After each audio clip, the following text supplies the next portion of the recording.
saw in section 7, learning embraces the entire you.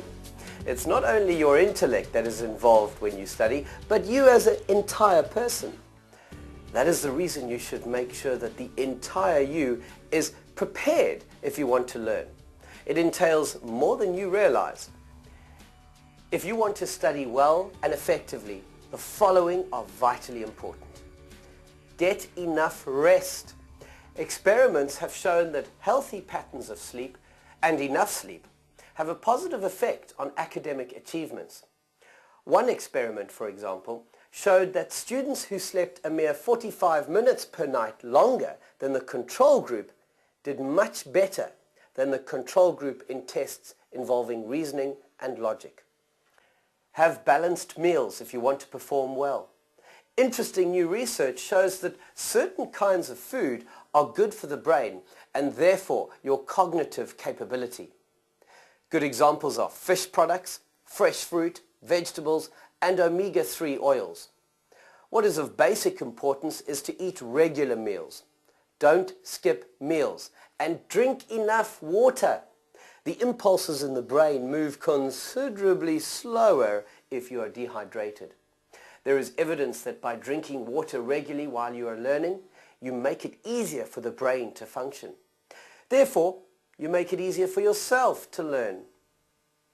Exercise and relaxation is absolutely necessary to clear the brain, to improve blood circulation, and in so doing, ensuring better brain function. Exercise is also an excellent stress releaser. Exercise goes with increased intake of oxygen. Scientists have found that increased intake of oxygen makes the pH of the blood more alkaline. This causes more effective movement and flow of messages in the brain. If you sit in a stuffy room and don't get enough oxygen, it increases the acid content of your blood, and that leads to drowsiness and slower brain function. The age-old advice to take a deep breath before an exam or making a speech or facing a challenge is therefore excellent advice, because increased intake of oxygen improves the function of the brain. An important obstacle in the learning process is an excess of stress. As early as 1973, neuroscientists found that the brain downshifts in very stressful situations. That means that the brain downshifts to the primitive parts of the brain that control the fight and flight instinct. This suppresses the higher functions of the brain that you need for learning, and this is when you strike a blank. A question frightens you, and suddenly you can't remember a thing. Your brain downshifts. It is like being chased by a bull. You don't think, don't argue with it, you just run and scale a barbed wire fence, your flight instinct. What should you learn from this? It is important not to be frightened of your lecturers, your studies, and the entire learning scene. You must view and experience it positively. Relax, because then your brain is best prepared for the challenges. Then there is upshifting to a higher gear. The more positive you are about your studies and lecturers, the less stress, tension, and negative thoughts there are, the better your brain functions. As a matter of fact, there is evidence that the brains of people who study in a childlike way, with games, laughter, humor, and joy, function most effectively. Create circumstances where you are relaxed, can breathe deeply, are happy, and where you can learn best. Now, I want to share with you a very important and powerful technique that we call an early pleasant learning experience, EPLE. This technique is designed to put the brain into a higher gear so that you have the advantage of higher brain functions. In other words, you can then utilize whole brain learning. Stand up straight and stretch your arms as high as possible while you breathe in deeply. And then touch your toes while you exhale. Do this a few times calmly and slowly. Up and breathe in deeply. Down and out.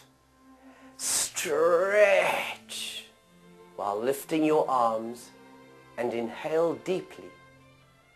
Breathe out everything when you reach for your toes.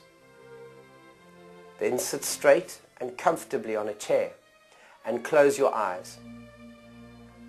Continue breathing calmly and deeply.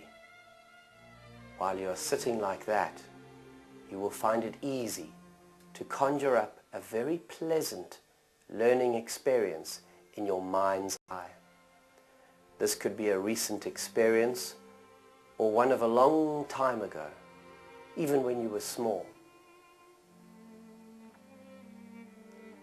Let your mind wander to any incident where you learned or managed to do something successfully with really great joy, such as riding a bicycle for the first time, or jumping into the deep end of the swimming pool, or reciting a poem without a hitch, solving a maths problem, making a speech with ease and confidence, playing a piece of music faultlessly.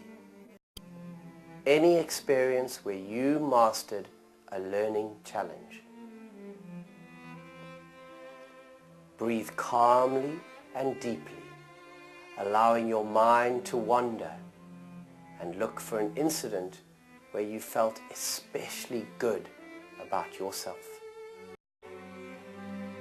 Savor again that early pleasant learning experience. See yourself mastering the challenge, achieving success, and take in the positive feeling you had when you got it right. Visualize the setting where it happened. Note the colors and objects. Hear the sounds. Even smell the fragrances of the environment. But above all, experience again that wonderful feeling of getting it right and being successful. Now bring those positive feelings of mastering, of I can, into your place of study. Use them as an anchor to remind yourself how easily and effectively you coped in the past. Use them to get your brain into gear for all learning challenges, and know that you really best prepare your brain for learning if you do this EPLE. Do it regularly before you start learning, before you write a test or exam, when you feel tense, and above all, to remind yourself that you can learn easily and effectively and feel good about it. Look around at your EPLE place for the last time and experience the positive feelings again. Come back slowly to the present. Become aware of the music. Wiggle your fingers and toes. Open your eyes and stretch out. Welcome back. I'm sure it was a positive experience. If you had some difficulty recalling a good EPLE, repeat the process until you have a clear experience in your mind's eye, and then do it regularly. You must not underestimate this. There are students who can testify how valuable this exercise is. It helps with relaxing, preparing for learning, and especially involving the whole brain. The more you do it, the easier it becomes. So much so that you eventually only need a minute or two before a study session or test to get yourself in the right, highest gear and the correct frame of mind. Let's summarize. Get enough sleep, eat nutritious meals regularly, drink water often, exercise regularly, breathe deeply regularly, avoid stress and anxiety, approach your studies with joy and optimism in a childlike way, and remind yourself of a positive learning experience from the past, an EPLE. Furthermore, it has been proven time and again that students who are balanced in all 6 dimensions of wellness, namely intellectual, emotional, social, physical, spiritual and career dimensions, do better academically and prosper in their careers and lives. They live as well-balanced people. Take control of your own learning and life. In cognitive psychology, they speak of metacognition, your thoughts about your own thoughts. If you don't take responsibility, no one else is going to do it for you. You know what it means to be balanced. You know how much you have to learn. You know how hard you have to study and how to prepare your brain. You also know how much you must rest and socialize to benefit your studies. Now apply it.